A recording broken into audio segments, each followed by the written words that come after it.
turemeranya ijana ku ijana ko ifaranga ryose rya leta aho ryagiye tugomba kuhakurikirana. Sibye namwe natwe ni inshingano yacu ya buri munsi kandi tukareba ko ribyara umusaruro.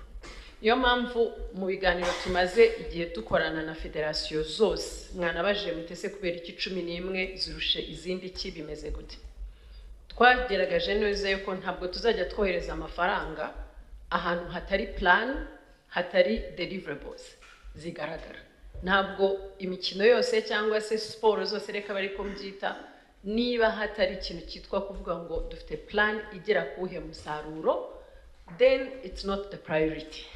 Your responsibility igomba kubaho. Muri uko kuganira niho twageze turavuga ngo ni byiza, siporo ni nziza, siporo turayishishikaza mu buryo bwose, ariko iyo bigiye aho amafaranga ya leta ari bujye tugomba kugira deliverables zizagaragara.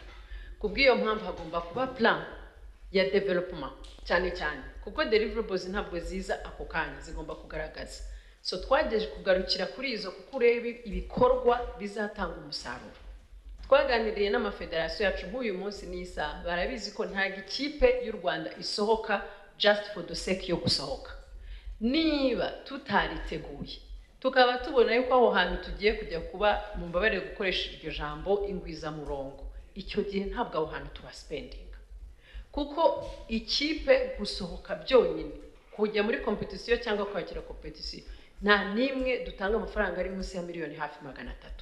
Nta nimwe pe. Yubaza amatike, ukabara igihe bazabayo, ukabara camp bazakora, ukabara allowances, ukabara usanga uri kugera muri ayo mafaranga.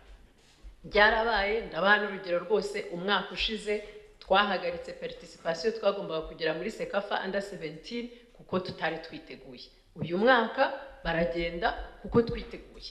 Icyo gihe twafashe amafaranga tuyakoresha mu kuvuga ngo mushaka abakinnyi, mubategure, mubahe umucoach, muzane ababa hanze. Ubu uyu munsi nababwira ko dufite abakinnyi bageze kuri 5 twahamagaye babana b'Abanyarwanda bari hanze, tuzi ko bagomba kuza gutanga umusaruro mu ikipe turimo turubaka. Aho ndagira rwose mbizeze ko ni muri ubwo buryo twageze naho twavuga ngo uyu munsi turi gushyira kuri izo 11. 11 nizihe? Harimo 7 twakwita ngo ni collective sports. Zibamo football, handball, volleyball, basketball, amagare, cyclism, n'amagare kwiruka, athleticism, twongeyemo ariko na sitting volleyball. Sitting volleyball as a Paralympic, ariko nayo kuko tuhabona ko hari potential. Tukagira n'izindi enye wakwita ngo ni individual: karate, swimming, tennis na which one is the fourth? Kung fu. Sio? Ya na kung fu. Kubera iki? Izi nazo ni siporo twabonye ko cyane cyane mu bakiri batoya dufite potential yuko igihugu gishobora kugira umusaruro gitanga. Dynamique rero dukoramo n'ayo mafederasiyo yose dukeneye plan, iyo plan ikajyana na deliverables. Niba abo bana tuvuge bo mu kwirukanka tutari bubohereze hanze gojeje ubundi baze ari abambere, tubyihorere.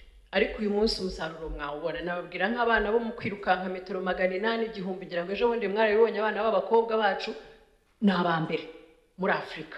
Icyo gihe iyo babaye abambere bakagenda bakajya no mu liste ya mbere ku isi hose, iyo batubwiye ngo dore amafaranga akenewe kuko sport irahenda. Honorables ko investisa muri sport birahenda, n'umukinnyi cyangwa ikipe ko investisa muri sport birahenda.